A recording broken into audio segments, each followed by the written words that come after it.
do you dare me to put my finger in the fan? You don't even have a cover on that. No, there's no cover. There's no cover.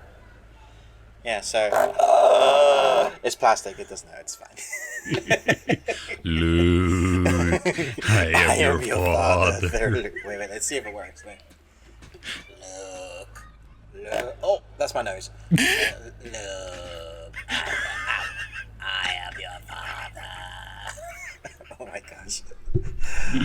What a great way to start a podcast. If you're on audio, that was me being stupid once again. Welcome to the best thing you watched this week. It's going to be an interesting podcast. I think we're going to have a lot to talk about because last week we did our top 5 movies and worst movies so far. And so now we're kind of playing a bit of catch up. So I think it's going to be a fun one. We're not going to cover everything, obviously, but we've got a lot to talk about. I'm excited to see the differences in our content this week, Chris, to see because I think I've been watching some of your reviews and you've definitely watched some different stuff compared to me, some stuff we haven't reviewed. So it'll be nice, fresh content. So I really hope you enjoy this. If this is your first time finding us, we've been doing this for a while now, a couple of years, and I think we've got a good rhythm. But basically what we do is we talk about the best things that we watch, from movies to TV series to games, books, depending on what's kind of grabbed our attention in entertainment, this sort of medium. We will talk about it and kind of let you guys know whether it's worth your time.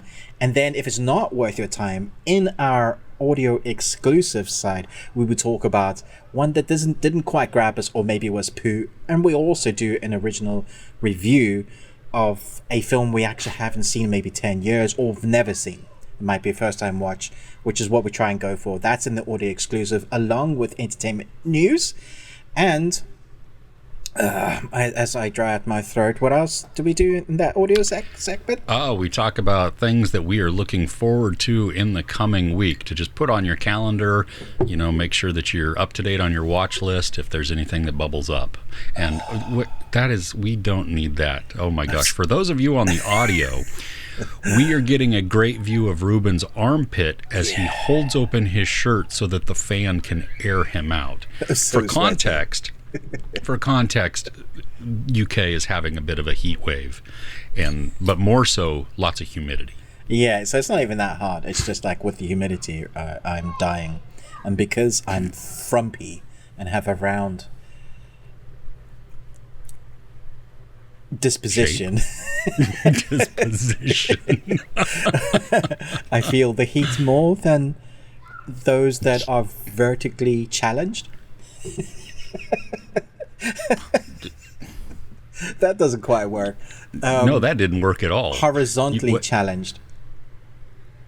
Okay. Yes. Yeah.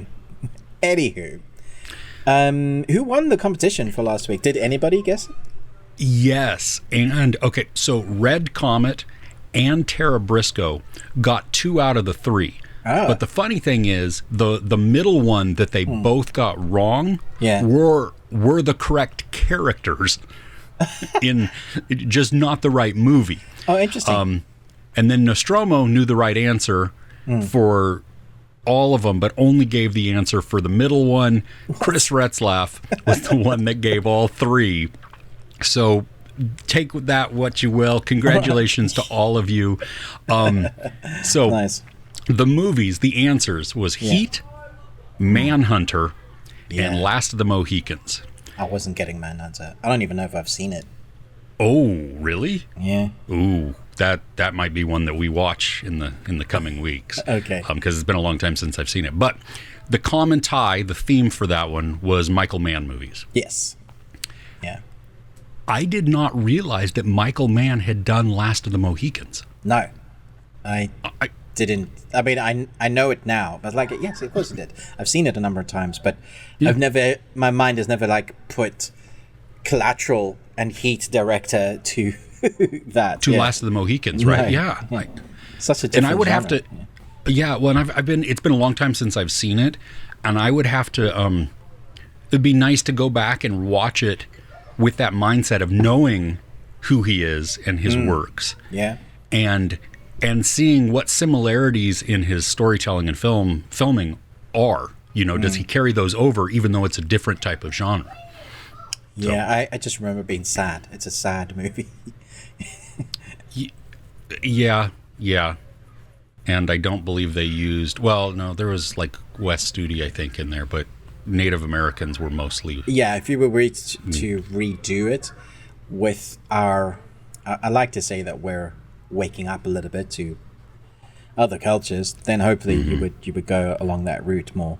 Although seeing the amount of bills that are being passed in America at the moment, that I think 60 different bills going backwards, I was just like, dude, what is happening?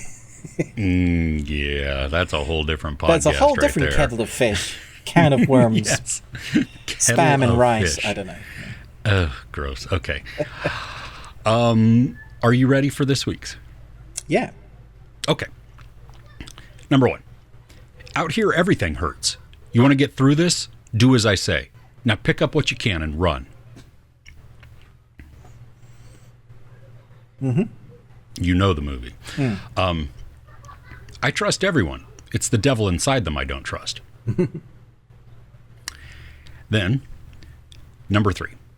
So whenever I was down, I would just escape into my mind, to my other life, where I was someone else. It made me happy to think all these people just didn't know yet who I was going to be. But one day they'll see. Interesting. Okay.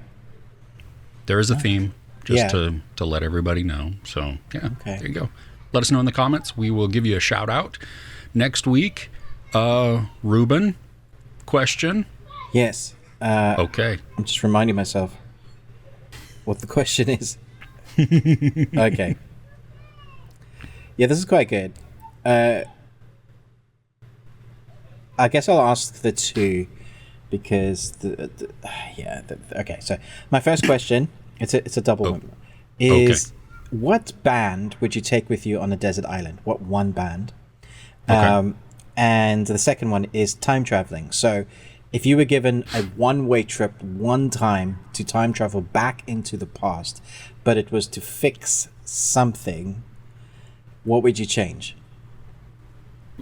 Okay, so clarification on that. You say one way. That doesn't mean I don't get to come back? Okay, you can come back. Oh, okay. It's a one trip, though. One trip. I can go to one. Oh, gosh. So the first one's easy, yellow card.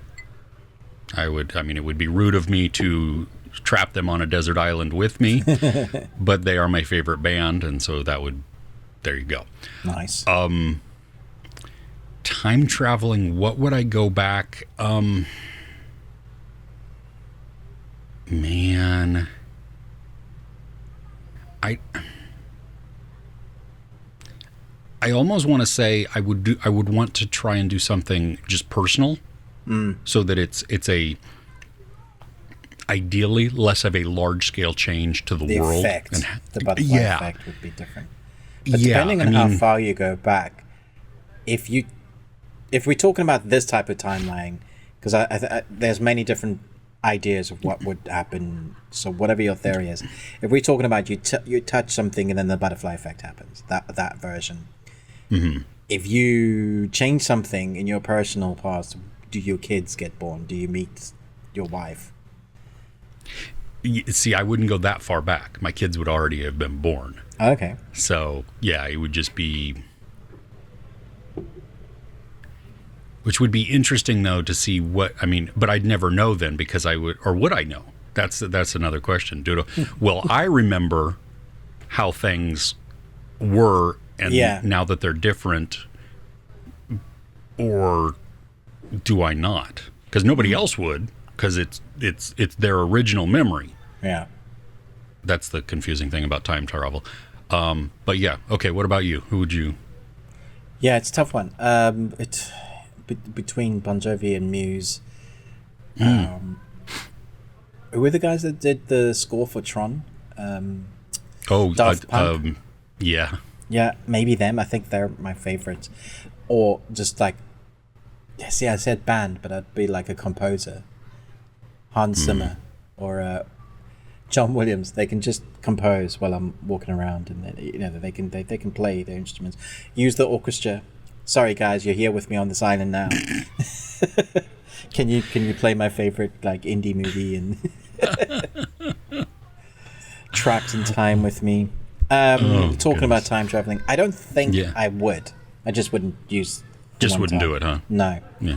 As much as there are things in my past that I would love to stop me from doing, and like the stupid crap that you get up to in your life, if I change one of those things, that would mean probably that it didn't end up being where I am with, and I'd be too worried that I would change.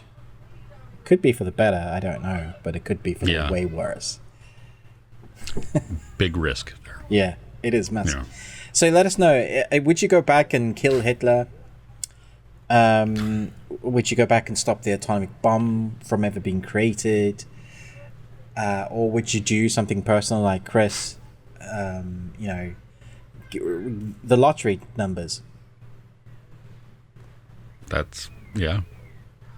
Sword, that's... the almanac in Back to the Future. Your kids, Scott. They're out of control. All right, let's get into the best thing we watched this week. Cool. You want to go first? Okay. Oh. Yeah. I think you have more than me. I think I do. Yeah, you start. You go for it. Okay. All right. The Flash. I'll start with The Flash. Okay. We are going to talk spoilers in our Patreon this week. So no spoilers this time because it's still a few days out. But if you're on our Patreon, you can check out the Flash spoilers, and we're talking about the end credits and all of that, what that means. But I went into this worried because of all the controversy that has come around with it. I wondered if Ezra was actually going to be able to play it as good as he has been playing, because I've loved his portrayal as the Flash in the previous movies. We haven't seen a lot of him, but the quirkiness, the awkwardness, the geekiness, the dialogue banter between him and Batman and the other Justice League team, I thought that was all excellent. And then his story has always resonated with me. The continuous story of his father in jail, from accused from something that he didn't do, from killing the mother, which he didn't do. They both know, but they can't prove it. And so in one moment he loses. It's a great origin story, similar to Batman's almost, but except his father's alive, but he can never have his father like with him. He can go visit him in jail, and that's like the same in the series and the cartoons and in the movie. That's the story. If you're a geek fan and you've read the Flashpoint, or not the Flash, but Flashpoint, then you'll know much of the story. But also they do their own thing in this, which is great. So you have Flashpoint. That's the basis of the story that they pull from.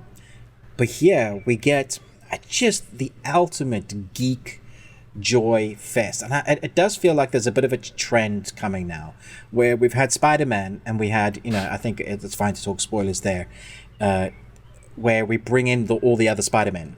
And it was so great to see Tobey Maguire and Andrew Garfield. I loved it. But I also, that there is a sort of shock value. Now this film is great because we have these characters. It depends on how you use them. And I think they were used great to further story and plot in Spider-Man. Here, we have the same thing. If you've seen the trailer, it's not a spoiler to say Michael Keaton is in it as Batman. And also the beginning, can I say like... Yeah, I think I can say the Bat flick. We get to see Ben Affleck as Batman because that's the normal timeline we start in.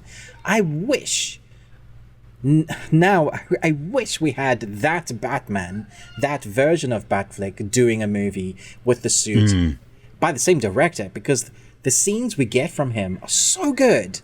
There's a moment when there's like an action sequence where he's like behind a car and he's like being tagged along, and it's just awesome. Like the cape and the flying. It's like, this is what I wanted to see from a Batman movie the whole time. I like Christopher Nolan, but he gets very dark and broody. This is the Batman I wanted to watch. I still have that origin, but just the fun of everything we know Batman can do. And like it was almost sad in a way watching those moments, because like, damn it, because this is what we could have had this whole time. Come on. And then I was worried about the inclusion of Kara, the Supergirl, Superman's cousin. And without spoiling, obviously you've seen her in the trailers, but I thought, again, that was an excellent dark storyline, where she comes from, her origins, all of that was brilliant. Like, just another layer of making me care for characters until we get to the big explosion action sequences. So it's interesting that we have some content with the Batman, which is great. We have some content with the Supergirl, which is great. But it is still really Flash's story. There's a lot in there that's Flash. Predictable in places, especially if you've read Flashpoint. I didn't care. Sure.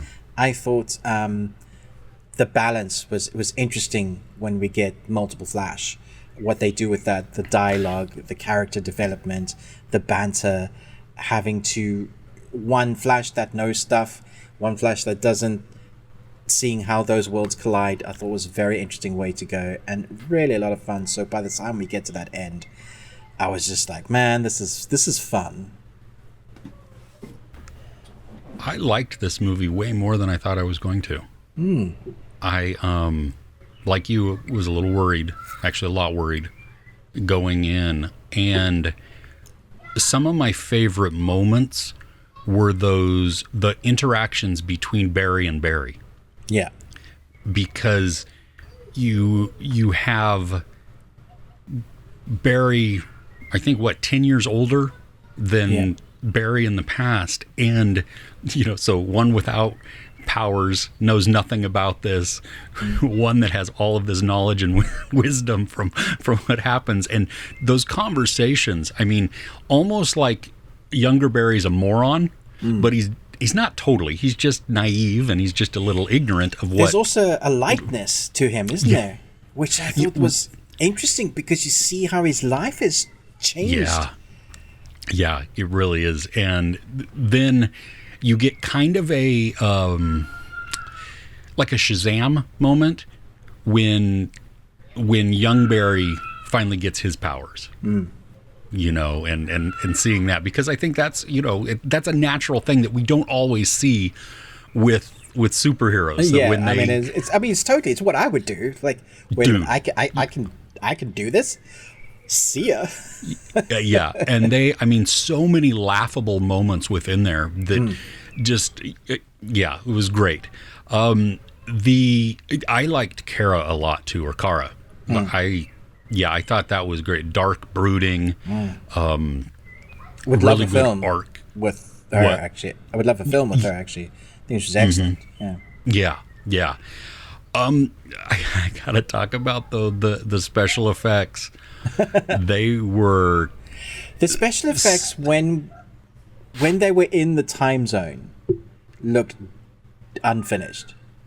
Dude, I told my sons, and my oldest son, because my youngest went with me, but to the screening. But I told him that it was on par with Scorpion King. Dude, I don't think that's a bit harsh. Come on. No, come on. That's so bad. Do you remember how bad the Scorpion was? Yeah, I do. And think about it. These were horrendous. I mean, it was like they were trying to do deep fake AI stuff versus just taking stills from the scenes they've already shot. I don't know what the thinking was, because it was like we were just seeing moments, and so they thought that they could just get away with, like, so that's where my mind was going, was like, okay, but it's just flashing by, but it did really look like computer generated stuff. Whereas, like you mentioned, you could have literally, and they had those actors, they could have totally just had a few seconds of, wouldn't have taken much. It's a weird decision for sure. Yeah. I did love, though, I mean, when he goes fast, that was outstanding. I mean, the zooming and which at the beginning, that was just hilarious to watch him get ready to do stuff. But I liked that, and I liked when we got to see, as he runs and as he's fast, and then especially later in the movie when he runs and other Barry is like, "What are you doing?" They're in yeah, hilarious. Like, you've never seen him do the pose, the run pose. Yeah, exactly. Yeah. So it was so outside of the special effects, which I thought they were very mixed. Some were outstanding, some were ugh, gosh, please stop.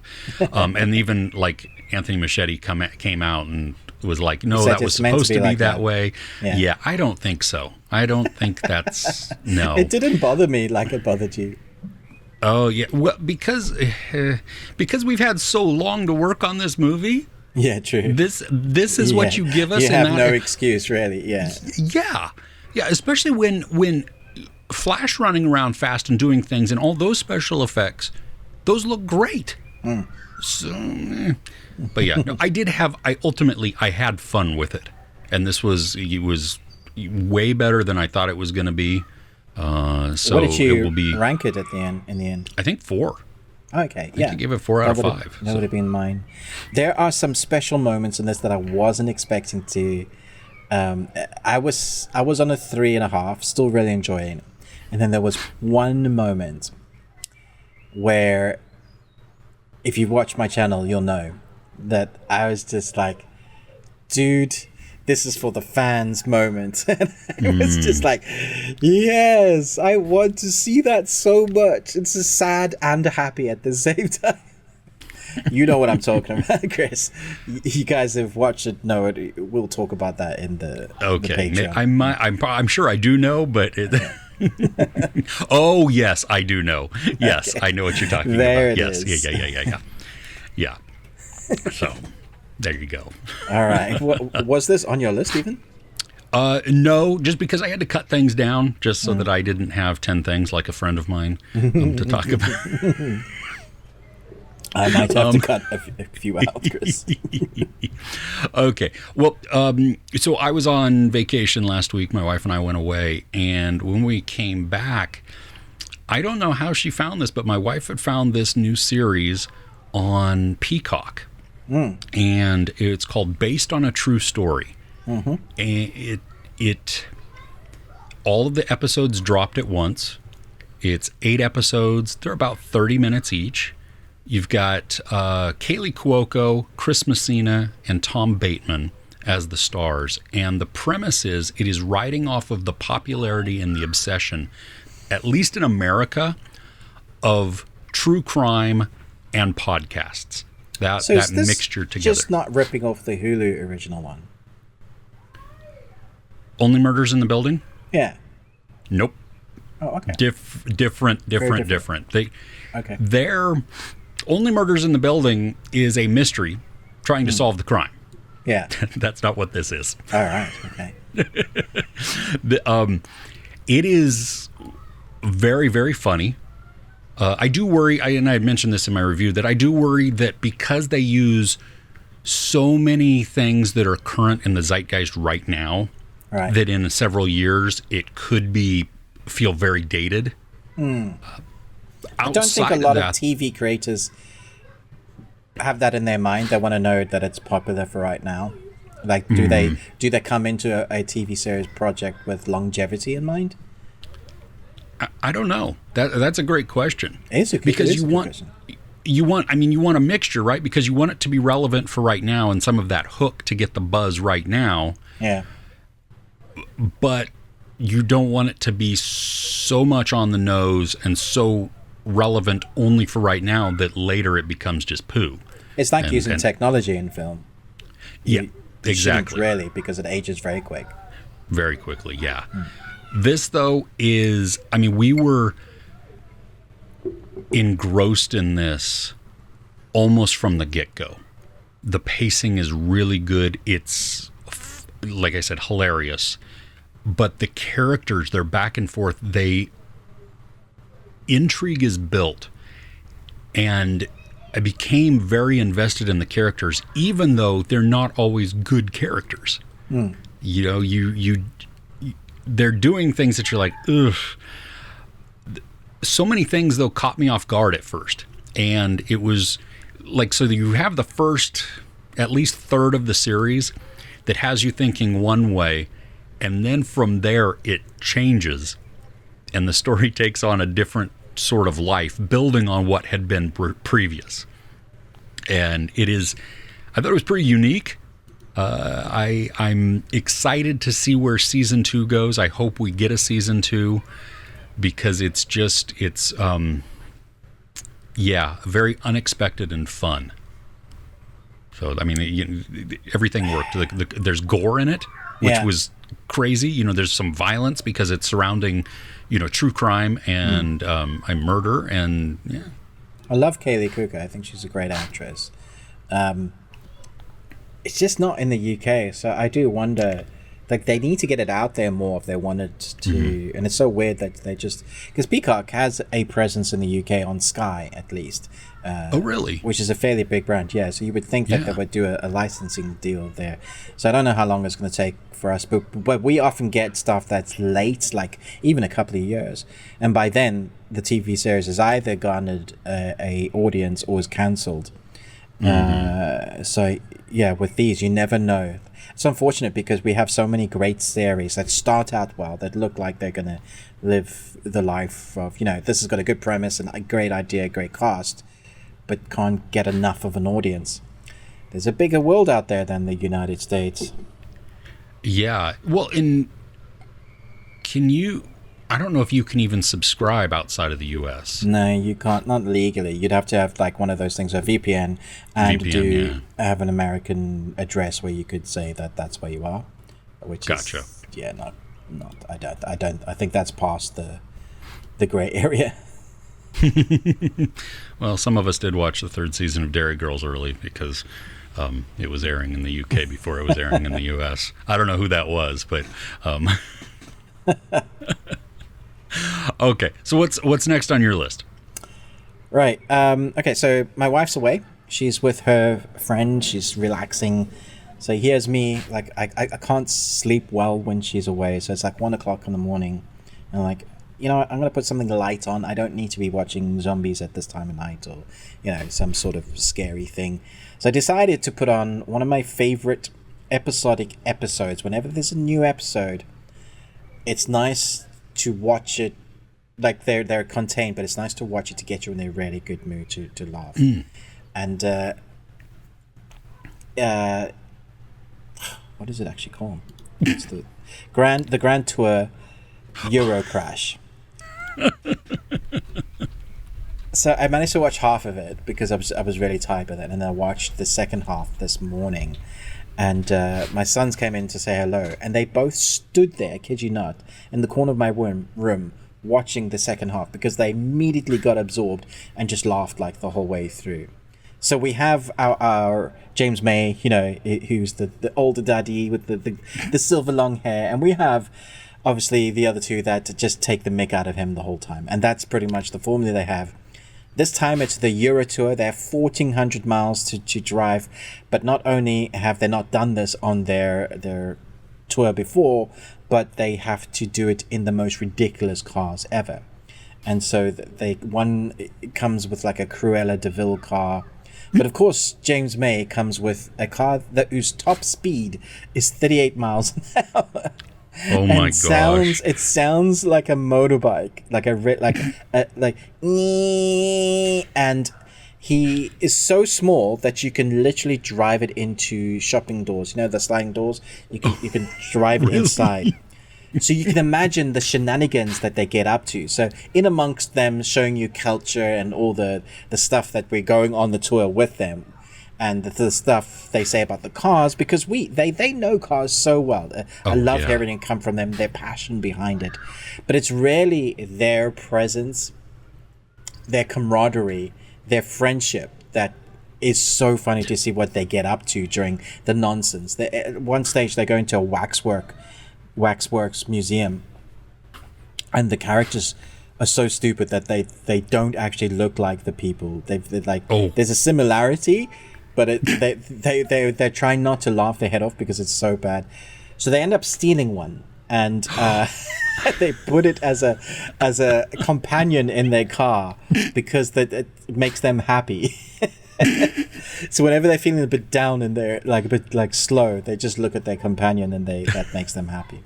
But again, they get up to shenanigans on each other's car along the journey. They get up to weird races, and it's they have a big climactic moment to see who's going to win, and they're always trying to make sure that the other doesn't win so that they can win. But I was really on James May's side this time. Like, I really felt for him this time. We were rooting for him, but literally belly laughs. Like, just the stuff they get up to, and it's so fun. It's just an adventure that you don't have to leave your couch to go on. You go traveling with them, but because it's filmed like a sort of documentary, you feel like there's more of a realism there. So when they experience things that are dangerous or adventurous or stupid, you're really there with them, and it helps that they're very charismatic for sure. From Top Gear to the Grand Tour, people have loved them as personalities for years.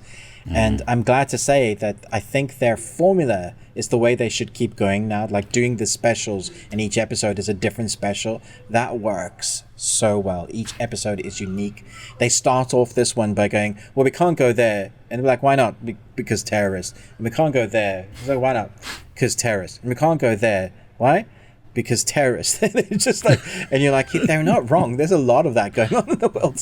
So we're going to stay in Europe and we're going to do this. And it was really fun. So I urge you, if you need something lighthearted, something that's going to put you in a good mood, that has a lot of adventure, that is really genuinely good for the whole family, it's this.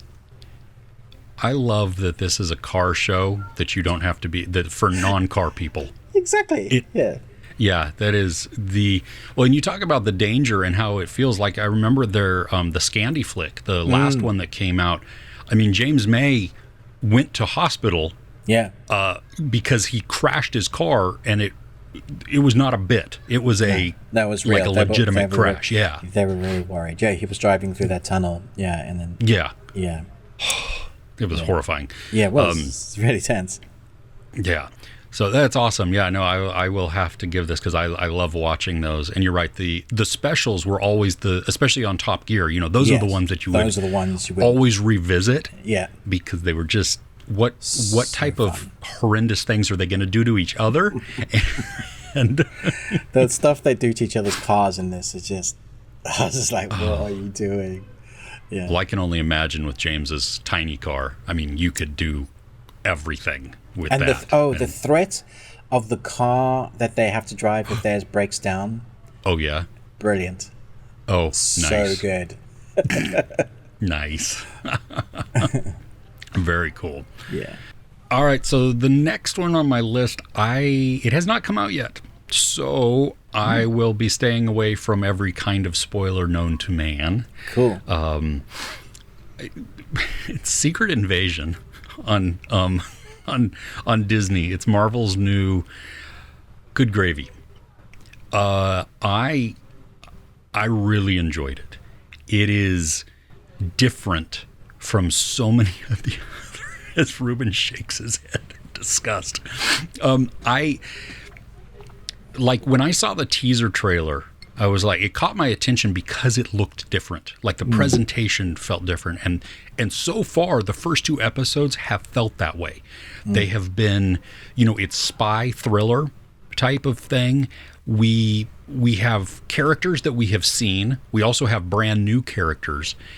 And I'm really liking some of the changes that we're getting with some of them. I mean, we haven't seen Nick Fury, really. I mean, he was at Tony Stark's funeral, on the cabin, but he didn't speak or anything like that. But we really haven't seen him since, since Endgame, since the blip. He was in something, and then it wasn't him. Yeah, he was a Skrull. And so we don't know now if it's him or not. But his different. Well, that's the premise of the entire show: who is and who isn't. Because you can't tell. And if you liked, if you were gonna, and I've seen a lot of people compare it to this, but like, if you liked Winter Soldier, it kind of has that feel to it. Is it like Logan? No, I don't think it's like Logan at all. No, okay. It's slower, perhaps, but not intense. It still has this building urgency to it and this suspense to it that makes it engrossing and engaging, but it's not moving at breakneck speed. Now there are action sequences within there that are fun and exciting. I mean, it's got everything that you want in there, but it's also approaching it in a completely different way. And I think some of the patience is actually really good. It's building that like slow burn type of thing. You know, when you like think of some of the other spy movies, or you know, that how you have to build that world and you have to build that intrigue so that it reaches that climax, and then when it does, something very big, impactful, whatever happens. Now it's only 6 episodes. What? And how long are the first 2 episodes? Hour each. Okay, that's good. Because a lot of the time we get these short episodes, and then they're like, you take away the intros and the recaps and the 11-minute credits, and it's like 22 minutes an episode of She-Hulk. Yeah, there are. I mean, the end credits are long. I will give you that. You know, so there's that. But it was a lot of fun. I mean, it really was. It if you've been burnt out by Marvel stuff, which I totally get, and I've started to feel that way a little bit, this one feels different. Interesting. And now maybe that's going to change, and maybe it's going to fall into the same type of, you know, pattern, trap, whatever that the other ones have. But so far in the first 2 episodes, it started us off on a really great trajectory so that we care about the conflict that's building. We have Ben Mendelsohn, who we saw in Captain Marvel, which he's great at anyway, but to see him in this, he and Sam Jackson have some really good conversations back and forth. The Olivia Colman is a new addition to the cast. Emilia Clarke, Kingsley Ben-Adir, what's his name? Don Cheadle's back, nice. At least in one episode. So it's cool how all of these characters are being brought in, and they're building out the world, and it makes me very curious and mildly excited at the moment for, isn't there an Avengers movie like planned, something about Skrulls? Yeah, we can talk about when things are going to come out in our entertainment news section. Yeah, we will do that. yeah. But so anyway, that it while it's not like setting it up for that, it feels definitely good. Part Also, of that universe, though. Yeah, exactly. And I think like you don't even need to have seen Captain Marvel necessarily to get into this, because they give some background. I mean, you're not going to feel as connected maybe to some of it, but they do a good job of refreshing it, especially as they bring in a different character here or there, so that you understand more of the context and where they fit within the story. And so it's done in a nice way, which I appreciate, that this at this moment feels like a standalone type of thing, where it complements the rest of the MCU, but it is not dependent on you having seen every single thing prior to be able to get into this or to understand this. Yeah, it's a good formula to have, because people generally go to the cinema to watch the movies, and some people won't watch the series in between. Not everybody's a diehard Marvel fan. So you can't be reliant on your audience having seen everything. That's just not a great formula to have. No. I like the sound of it. I'm still skeptical, because I am a bit burnt out from the last. I tend to like the stuff that everybody hates and everybody loves, and then I hate. It's tends to be that way. So yeah, fingers crossed. It's very good. Do you think you should wait, or is this okay to watch episodic? That's a good question.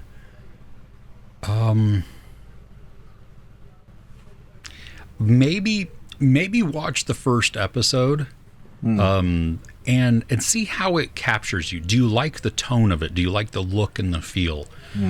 Because if you're excited by it, then and it's drawn you in, then watching week to week. And I say this only having seen the first 2 episodes, so I don't know how the rest of them play out, but I think might be a good way to do it. If, though, you find it that it was, maybe it was just a little slow for me or something, then maybe skip every other week and do 2 at a time. That way. You know, I wish I had seen the entire thing so I could answer that better. Yeah. Because I did watch 1 and 2 back to back. So, yeah. Okay. Nice. So I'm going to go to a game review. Oh, this okay. time we've had a big release. Diablo 4 just came out. Okay. And what's interesting, one of the reasons why I wanted to talk about this is that it's actually very good. It's got an amazing story. It's one that fans have been waiting for a while. The cutscenes, oh my gosh, will make the the scenes from The Flash in their segments just look cheap. Because they did anyway. But I mean, like, this is a game, and they've come so long in the cutscenes. I'm trying to decide how to... So the story of Diablo 4 takes place 50 years after the defeat of Malthael in Reaper of Souls, which was the DLC for the last game, and it introduces the player to a sanctuary still reeling from the fatal calamity, which is like the big storyline from 3. I don't think that you need to have played 3, but it will help understanding. I have played 3, but I never finished it, so I didn't do the DLC. I came into this fresh. I've loved the gameplay. I thought the gameplay is excellent. It's kind of top-down, but you're slightly closer in than traditional top-down. Okay. The graphics are fantastic, because obviously working on current gen and PC, you get to choose one of 4 characters. You want to be like a druid or a necromancer, and then your builds go from that. Now, when it launched, the servers struggled because so many people bought them. So they were offline for a lot of time. So fans, reviewers bombarded it with negative reviews because the servers were like down and they couldn't play the game they bought for. But that was their review. It was like, oh, it's not working, 1 star.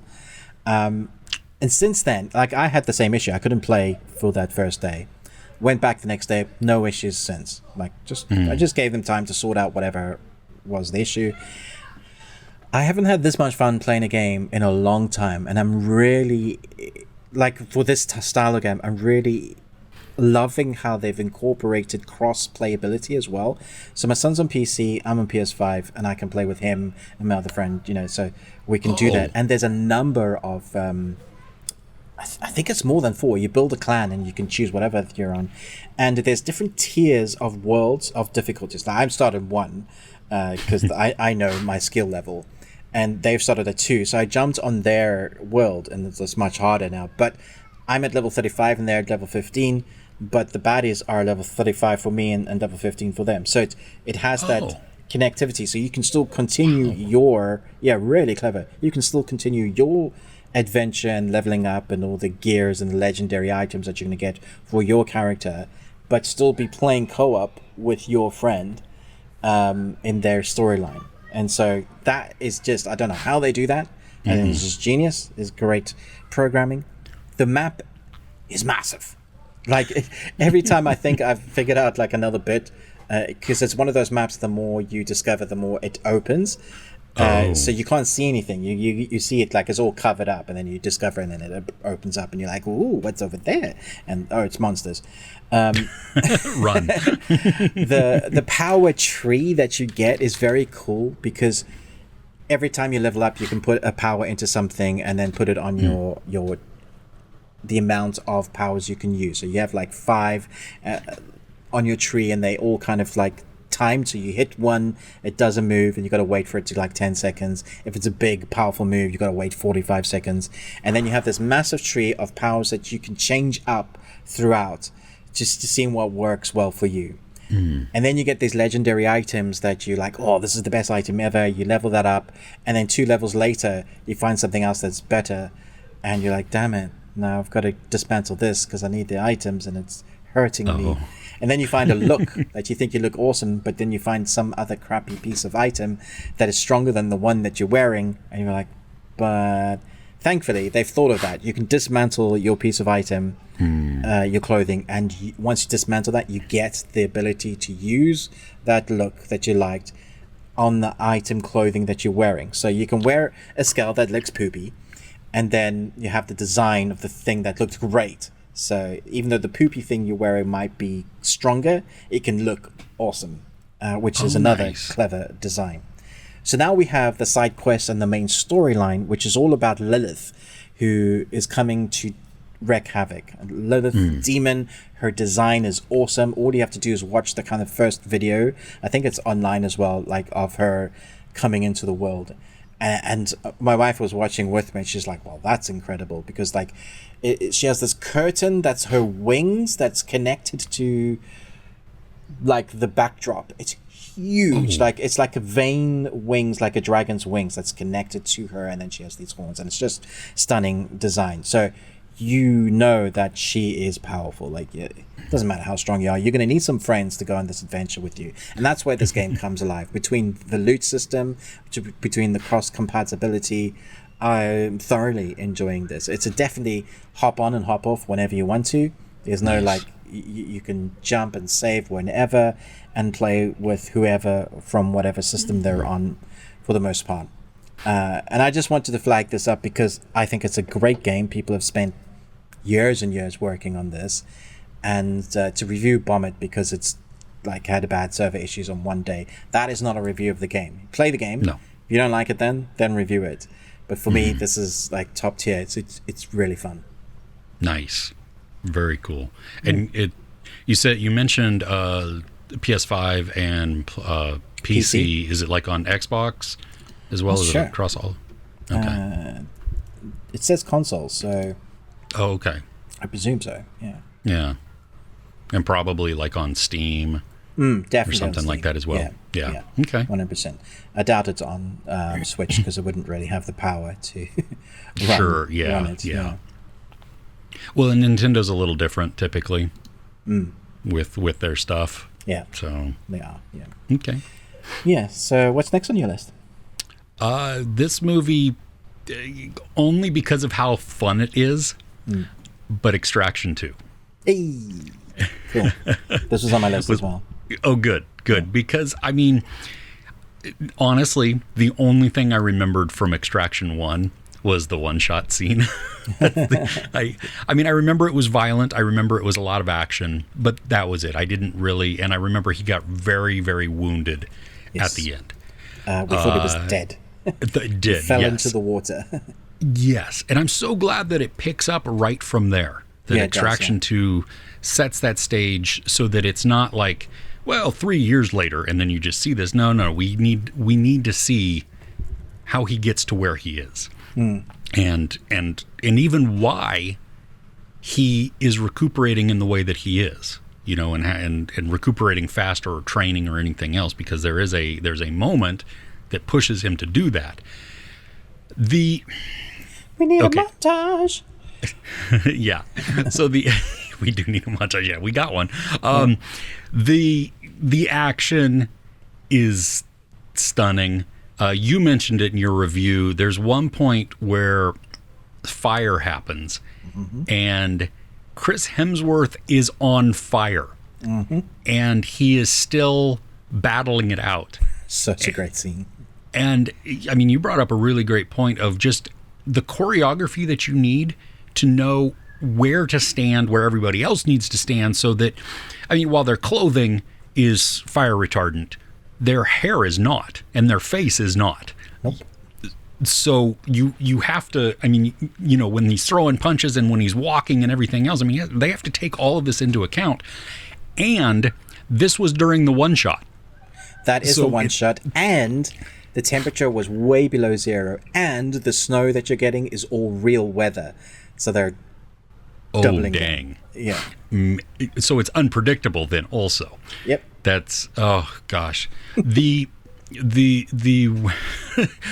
one shot, I almost passed out because my breath was being held so long. It was like 20 minutes. Yes, it was insane. And I mean, we've seen some of this camera work done like in 1917, where you know, the camera will be passed from person to vehicle to then crane to person again, you know, all these things. So it's awesome in that way, but this was more chaotic, I think, than a lot of 1917 was. I cared about the story somewhat. I was more caring, though, about the urgency. I cared more about his team than I did about who he was rescuing. Yeah. Agreed. Yes, because even though I don't even know if they were in the first movie or not, that tells you how much I remember of that. Somewhat, yeah. Okay, but yeah, I was very invested in them. We don't know much about them, but they're still very charismatic. And they have a great rapport between the three of them. And so that team, that core team of relying and the banter back and forth and the presence of like, I need an out, you know, and I'm working on it. Okay, go here. And just the trust that they all have and the rapid fire that happens within their conversations makes that urgency just drive way, way up. So you feel the real-time pressure that everything is doing. Yeah. I don't think I cared too much about the villain either. You know, I mean, I understood the villain, but it was kind of the weak point. I think one of the weak points of the movie, just because I mean, you just have bad guy, and I mean, I understand the impetus. There's a vengeance factor. That's the word I was looking for. To it, which provides motivation, but it's you know, at what point do you stop? And I'm glad the movie did address this a little bit. I mean, at what point do you stop? You know, what is too much of the sacrifice there? And so, what did you think? Yeah, I mean, I love the action. That's what I was there for. And Sam Hargrave was going to always double down. He knew bigger, crazier, and that he brought that. I wanted to see more from Chris, and I think we got that. More from his character. That's what I meant. Like, they did give us some more background story as to why he is the way he is, which I really appreciated. That I needed that little bit from him, that little bit of past.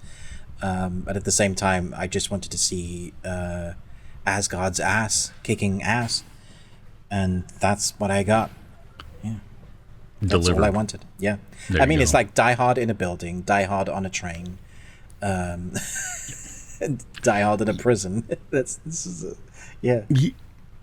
It was. It's great. It's great. Oh, okay. What's next for you? Yeah. Okay, so this one's an interesting one. It's called This World Can't Tear Me Down. Came out last week. It's an animated Italian series from Netflix. And I need to address a mistake I made in my review. Because a lot of Italian people have been very upset about this. It's not actually season 2. It's the same characters. So I don't know what the definition of a second season is, but okay. It's the same characters in a new story.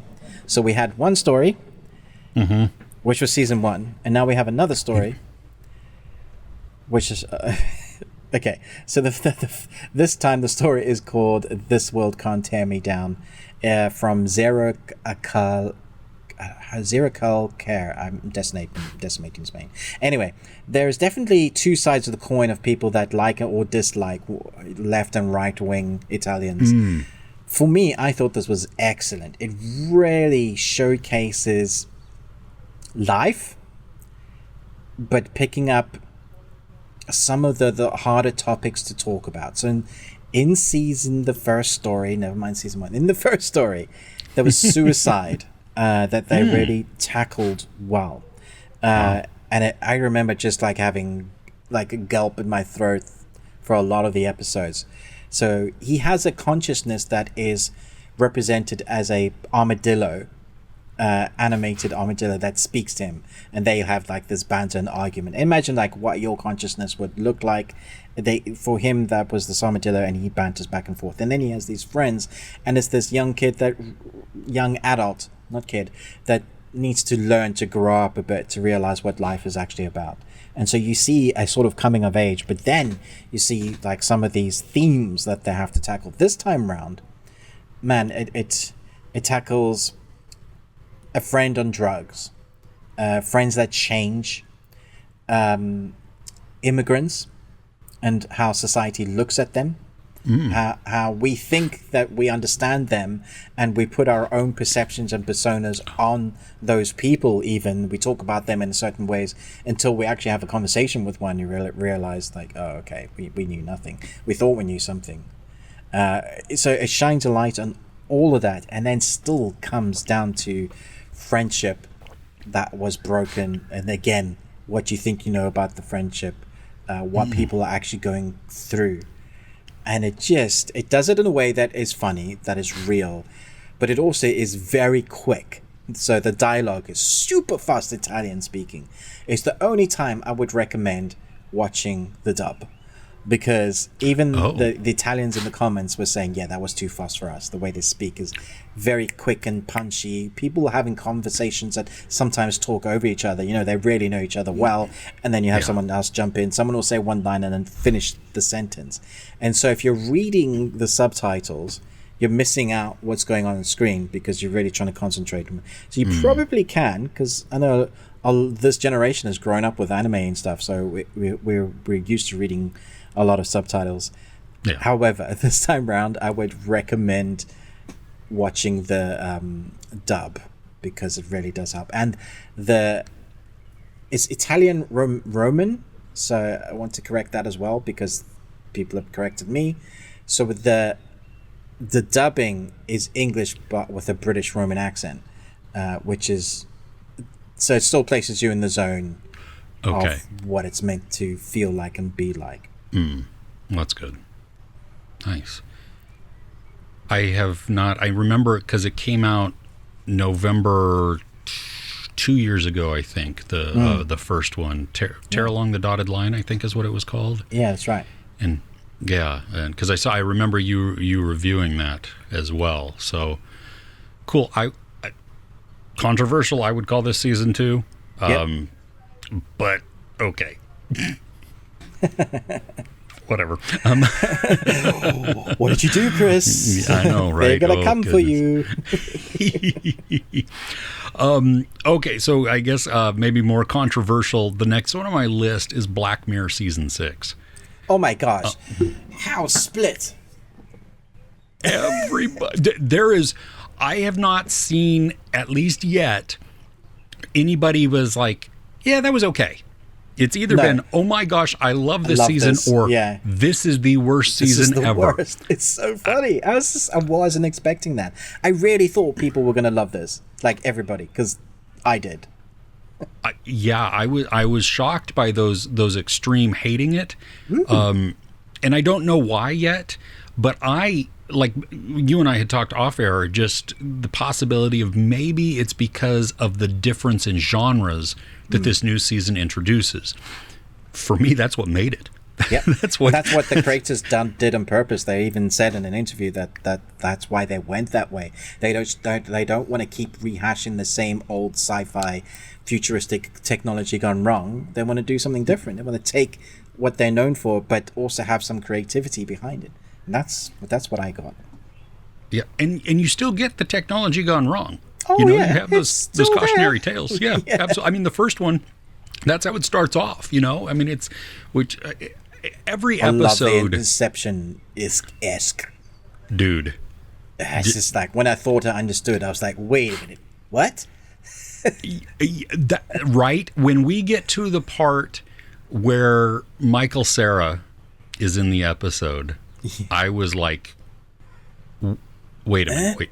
Now my brain's hurting. Yeah, what? Just so creatively done. All of the episodes, though, that was the thing that I think they were all different enough from each other. Yeah. That you did not know what to expect. We go into Loch Henry, which is it's not a technology type of thing. I mean, it's a mystery. Yeah, great. And I was like, what's this got to do with like sci-fi and tech? Yeah, straight up mystery. Yeah. Yep. Yeah. Yeah. I mean, you have what was the one, the Beyond the Sea, which I didn't see necessarily the way that it ended happening, but I saw it close to that. Right. Which still that didn't ruin anything for me. That more so just like, oh gosh, that dread. You know what I mean? Like, I don't want it to be this. Please don't do this. Please just. So someone in my comments said, why didn't they just have the what's you call it in space rather than the other versions in space? And I was like, yeah, that would sort out a lot of issues, actually. Because there was nothing wrong. If anything, they were as... Right? Yeah. Yeah. Yeah, that's interesting. I had not thought about that, but yeah, that would have made total sense all right the there. issues. Yeah. Well, that's why they did it, because then there's no story. Yeah. There's no dilemma here. But this is a massive plot hole. It's just like, oh no. Okay. Yeah. Well, I mean, that was probably my least favorite out of all of the episodes, to be fair, but I didn't think of that part of it. That definitely, anyway. What I liked that they all caught me off guard, too. There's one episode that blew me away with the caught off guardness, the paparazzi episode. What's that called? Maisie Day. Which is crazy. Most of my comments, that's the one that people hated the most. Really? And that is my favorite out of all five. Yeah, because of how different it was. And surprisingly, it was the shortest one also. Yeah. Which, I mean, that had nothing to do with it, but it was just, I mean, it compressed the story compared to the other ones that had more time to play with. Yeah. Oh. What so Maisie Day was your favorite one? Maisie Day was my favorite. Also? And then the last one was my second favorite. By a different creative company, Demon 79. Demon 79. I loved it. I thought it was brilliant. Genius. And I really liked the ending. I thought, yeah, that kind of makes sense. Great finisher. Like, it's really hard to finish a story that's condensed, like a movie almost, but also finish it well. I wanted to. Oh, did your battery? Nope. Okay. For a second there, your camera stuck for a second. Yeah. I'm not going to say the movie that it's like, but this is how I wished another movie had been executed in this way. Okay. Because we had doubt all the way through. Oh yeah. You know. Yeah. And I loved what that brought up, because I'm in it for the ride, and at first I'm like, okay, but then I'm like, yeah, okay, I'll believe this. I'll go with this. And then there comes a point where it's like, oh, wait a minute, have I been duped? Yeah. It did feel like, but maybe not. Yeah, exactly. So, goodness. It's great. Really fun. Yeah. Yeah, all in all, I thought it was a really great season. 5 episodes, 2 more than the previous, because we only got 3 in the last season, and that was even a couple of years. I hope they stretch their creativity wings, and do more of this type of stuff. It's great. Well, and you think about, like, take some of the original inspiration, like Twilight Zone, right? Twilight Zone did that. It spread itself across different genres and influences, which is what made it stand out, made it unique, made it so engaging also. And I think you can only go down technology is bad cautionary tale so far before it becomes very, very boring and just so rote that you're like, okay, I've seen this. There's no impetus for me, or even it's not inspired anymore, you know?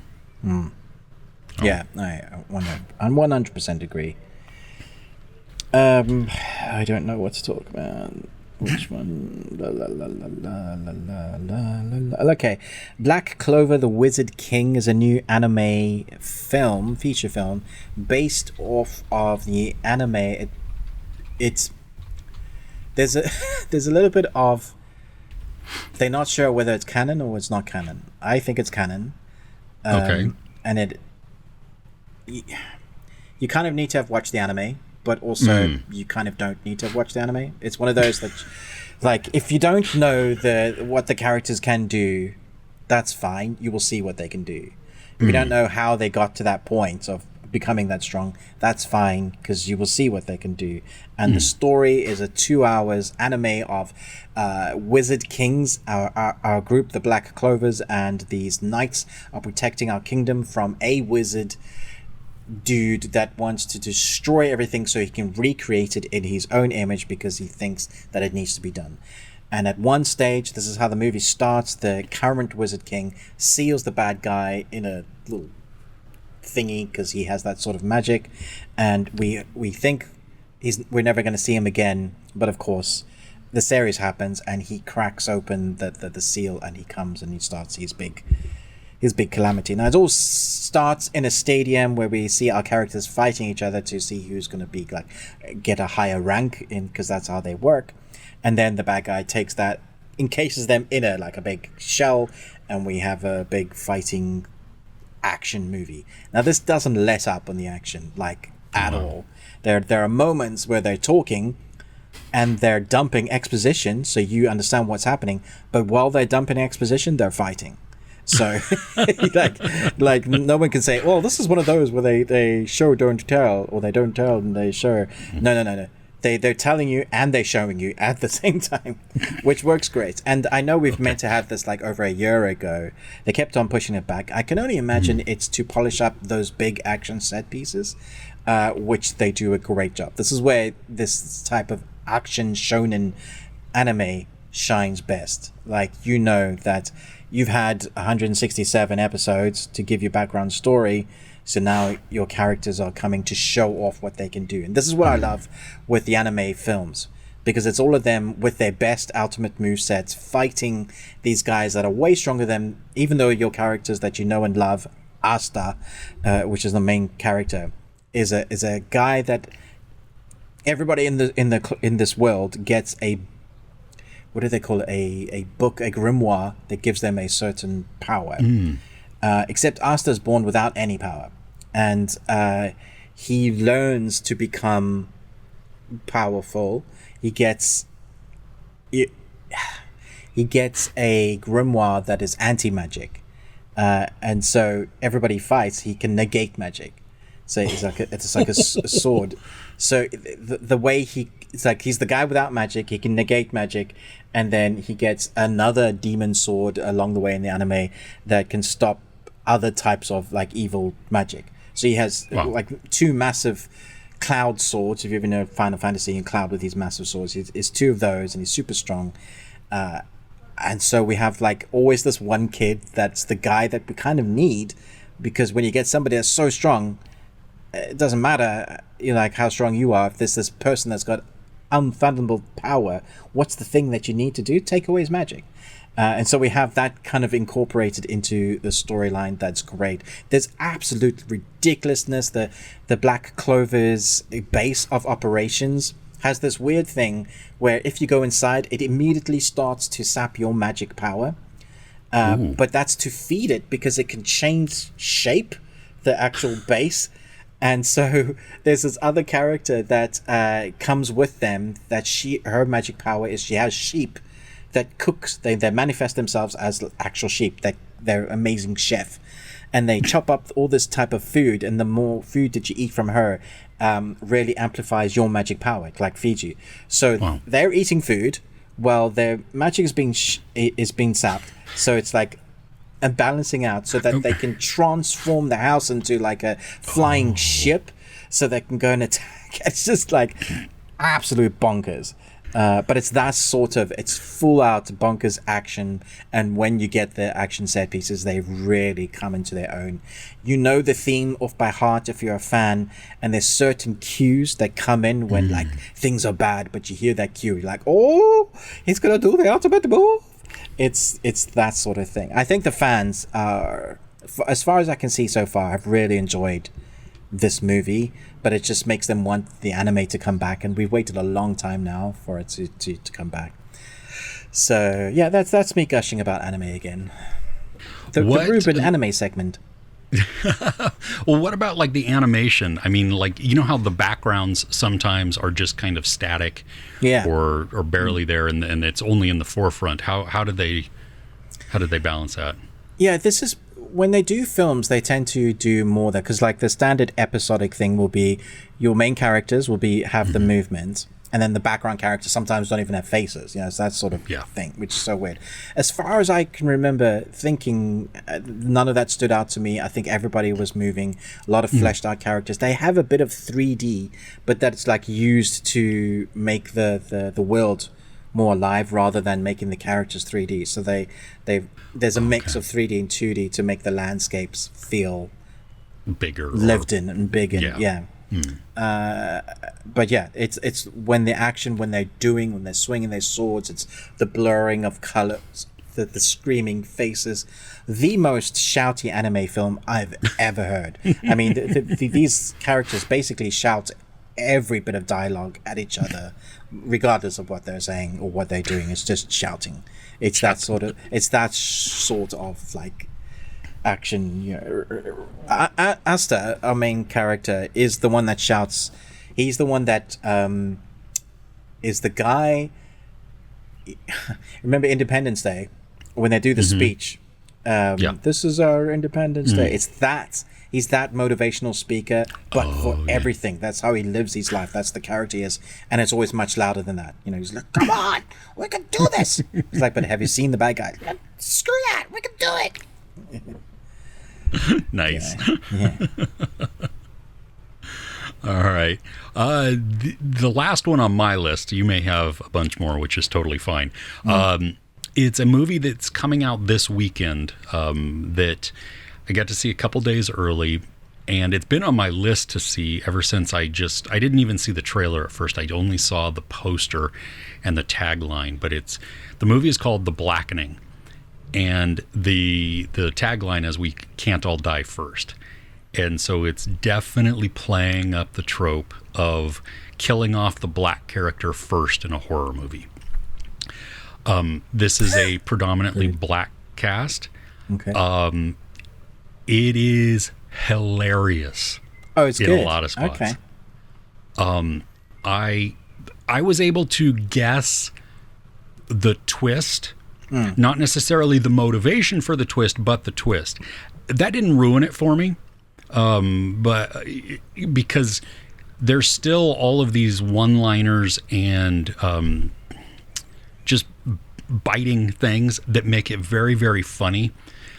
But what really, the more I thought about it after each day, the thing that really made me enjoy this movie even more, and I would probably rate it higher today than I did when I first did it, or did my review, is there is the social commentary in this.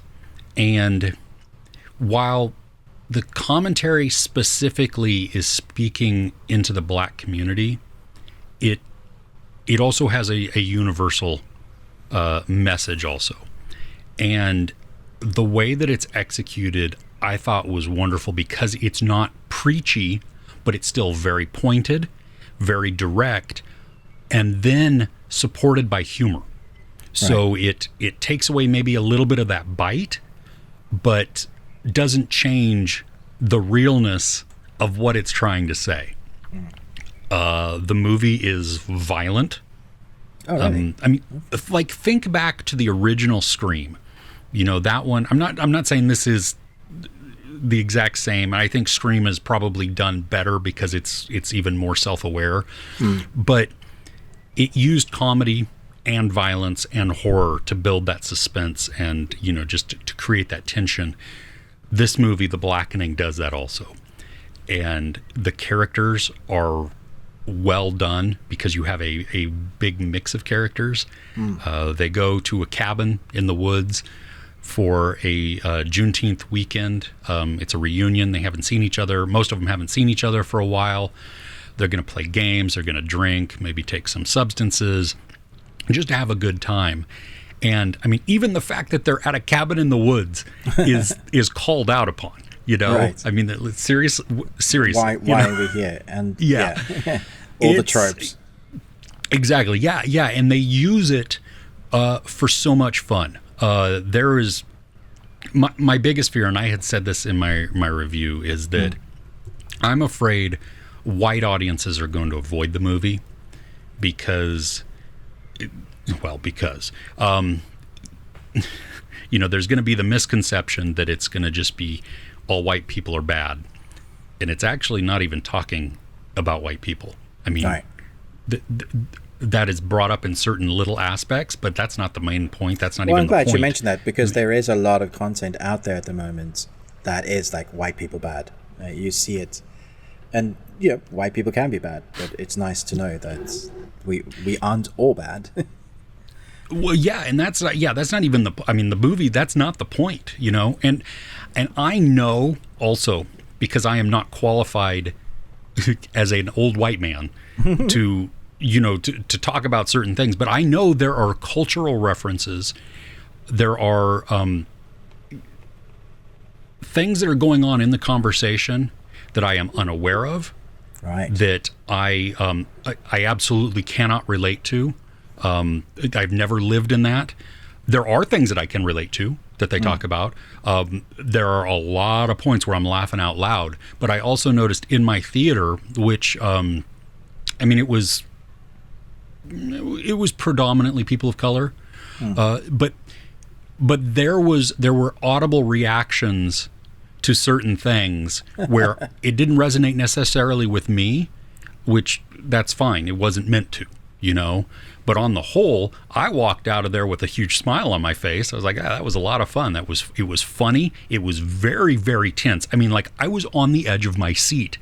The suspense, and this is even after thinking that I was sure at what the twist was, Right. Okay. And still, like, oh, that's clever. Okay. Yeah, I had a lot of fun. It did not outstay its welcome by any means. I think it was like hour and 39 minutes or something. Oh, that is short. Okay. Yeah, it used the time well. It jumps right into it. We get enough establishment of characters to understand who they are and their dynamics. I think if this is playing near you, definitely give this a watch, because if you... Oh, that's unfortunate. We won't get to see it until the 25th. Let me double check that. Of June or July? Of August. Are you freaking kidding me? No. August? That is a crime. Yeah. Dude, that... We good live luck in the dark avoiding ages, spoilers with that. It'll probably be out on digital by then. Then. Or even 4K. Yeah. Yeah. That's unfortunate, because this is a fun one, and I know that you enjoy horror and comedy. I do. That's almost my favorite genre. Yeah. Yeah. So this one works it really well. Yeah. Okay. I'm sorry that you have to wait. I am too. 2 more months from when we're recording this. This is that's stupid. Have you seen Bloodhounds yet? No, I have not. God damn it, Chris. Is it good? It's so good. It's so good. It's so brutal. Dude. What's it about? Because I didn't even watch a trailer or anything. Okay, so there are 2 boxers, the sport of physical boxing. Pugilists. Pugilists? I don't know. What? Fighters? All right. I've never even heard that word before. You're just making crap up now. I'm not, no. Okay. Anyway, sorry. In order to pay off their debt, 3 daring youths jump into the money-lending business while confronting the rich and powerful who prey on the weak. So we have 2 boxers. One used to be in the money lending business, and he got out. He's trying to make a career for himself in boxing. We have another a character who knows nothing about the money lending. He is very good at boxing, but is also trying to make a career for it. But is also trying to help his mom out, who's running a store. And so these 2 main characters, they meet in a professional boxing match where they're fighting each other. One beats the other, I won't say who, and they befriend each other after that match. So they become like fast friends. There's a nice little like montage of them just really like fighting with each other. They want to become more boxers. But unfortunately, in their neighborhood, there is this big company that is using their, like, a subsidiary company as a money laundering scheme, and basically like loan sharks, by pretending to be higher brow than that. So they get you to sign away your store basically by giving you money to survive. And in the fine print, there's like, but you have to pay it by this time, or the interest is this much. And so all these old people that are like signing away their stores and stuff don't know that. And one of them, of course, is the kid's mother's store. And he ends up with a huge amount of debt having to pay. At the same time, there is a guy that's giving out no interest loans, a really rich dude. Seems to have a very dark background story, and it is. And the way the story connects all of these characters' stories, by the time you get to the end, you are so down for the characters. You're in love with the characters. The fighting, hand-to-hand combat, is a mixture of fast-paced boxing, like our two characters fighting guys with machetes, poles, you name it, and they're boxing. And it's the way they show the fighting sequence. Like at one stage, I think they're fighting 30 brutes in a like underground sort of car park space, or like a tunnel. They have another young lady that joins them. I like her character, that works for this no interest loan guy. And she fights with like a knife and a pole. And so as the story develops, we start hearing that there's a bigger reason why what's happening is happening with these no interest loans and the dodgy loan shark people. And they need to fight back because it's their whole livelihood. The only way they can is to take these guys down. They want to take the top guy down. But how do you do that? You're just a boxer. How do you take a big company down? That's where the story comes into play. Dude, though, it's so brutal. And the characters that you love aren't all going to survive. Like, that's what I can say. There's like based in reality. Like, you will love some of the characters that come out, and you're like, no, not that person, damn it. But it builds up to a massive crescendo that by the time you hit those last two episodes, you are literally holding your breath and sitting forward on your seat. It's so well filmed. It's beautiful to watch, but also so dark. It was really good. Really, really good. Is this Japanese or is it Korean? It's South Korean, yeah. South Korean, okay. The part of the whole loan type of thing, the high interest loan, that's a one of the story arcs within Tokyo Vice, that HBO Max original series that takes place in Japan. So I just did, yeah. I mean, I've seen that. Yeah. That's sounds good. Okay, I need to dive into watch this. It, not necessarily to review it, just to enjoy it. It's just like, to watch it. It's that good. Like, I want you to experience it. What? How many episodes is it? 8. Okay. Each an hour.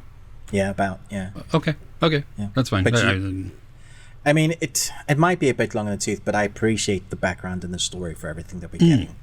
There's a guy in here that has, like, every time he's on screen, I'm worried for our characters. Like, everybody else they fight is great. One dude is massive and just looks like a tank, and just you think nothing's going to take him down. Yeah. The fights are really brutal, and when you get them, you're like, okay.